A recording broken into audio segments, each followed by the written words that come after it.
네, 이제 에스겔서를 읽게 되었습니다. 여기까지 인도하신 하나님께 감사드립니다. 에스겔서는 특별히 이 코로나 상황 가운데 참 읽어야 되는 말씀입니다.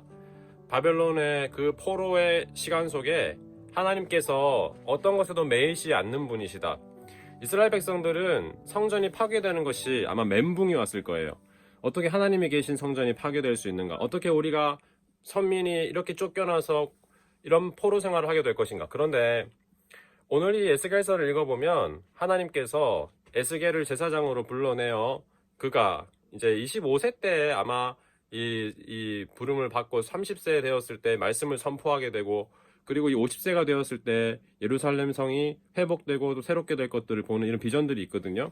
근데 이 에스겔을 불러내서 성전에 매이지 않는 무빙 성전, 움직이는 성전, 하나님의 그 영광이 움직이면서 포로 생활하고 있는 이곳까지 와서 붙잡고 계신다.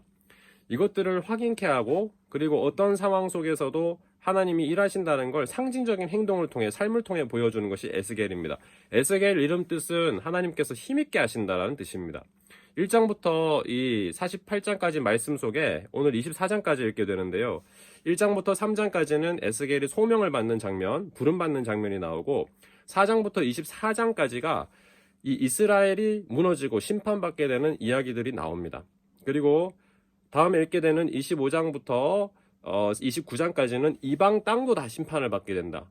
그리고 30장부터 48장까지가 새로운 회복과 새로운 하나님께서 일으키실 일들을 보여주는 말씀이 등장합니다. 여러분 너무나 잘 아시는 37장의 마른 뼈가 살아나서 회복하는 하나님의 군대가 되는 역사, 생기가 불어오는 역사, 그리고 성전에서 이 생명수가 흘러가면서 정말 하나님이 이끄시는 역사로 이어지는, 그래서 죽어있는 사해로 흘러가고 광야로 흘러가서 살리게 되는 그 말씀까지 에스겔서는 놀라운 하나님의 회복의 은혜들을 보여주고 있어요.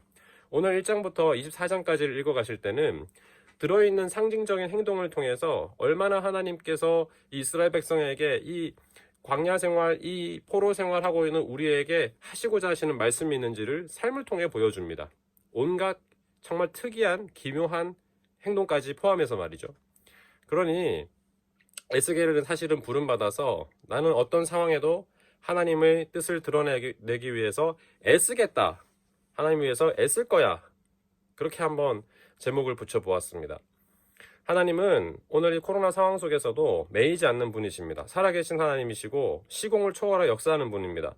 우리의 가정에, 교회에, 이 나라 민족에 또 이 코로나 상황이라도 할지라도 하나님은 오늘도 우리와 함께 하시는 분이라는 것을 에스겔서를 통해서 확인할 수 있습니다. 마치 이 에스겔서를 읽어보면 하나님이 에스겔을 사로잡아서 붕 띄워서 곳곳에 있는 것들을 비전을 보여주시고 할 일을 나타내주는 것들을 확인할 수 있어요. 그리고 이 여호야긴 때 2차 포로로 잡혀갔던 에스겔이 정말로 그 상황 속에서 이 1장부터 나오는 말씀이 하나님께서 그를 권능 가운데 불러내셨다, 하나님의 영이 임해서 그를 붙잡고 일으키셨다, 이런 말씀으로부터 시작되는 것입니다. 하나님께서 일하신다. 오늘 이 에스겔의 말씀이 우리에게 큰 위로가 되기를 바라고, 무너지고 황폐해져가는 이 시대 가운데 하나님의 것들이 새롭게 세워지고 하나님이 하실 일들을 바라보는, 또 지금까지 자세하게 보지 않아서 몰랐지만 수많은 흥미롭고 재미있는 여러 가지 상징적인 행동들이 이어지는 말씀들을 보면서 여러분의 삶에 충만한 기쁨과 또 발견의 기쁨, 그리고 회복의 기쁨, 또 하나님이 하실 것이라는 소망의 기쁨이 충만한 하루 되기를 원합니다. 모두 말씀 속에서 은혜 많이 받으시고 승리하십시오.